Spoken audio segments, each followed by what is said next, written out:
ఎన్నెల ఎండి ఎన్నెల ఎండ ఎందుకంట గుండెలో ఉన్నట్టుండి యవ్వనమేదో ఎలిగిందా మబ్బులో దిక్కులో నింగి సుక్కలో నిన్న లేని ఇంత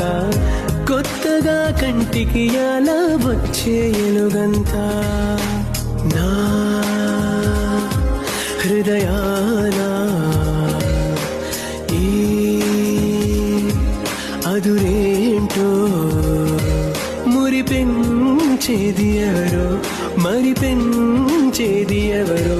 కదిలించేది ఎవరో నులివెచ్చని అల్లరికో నా గుండెలోన చక్కిలెందుకు ఇన్ని వింతలకి కారణం మరేమిటో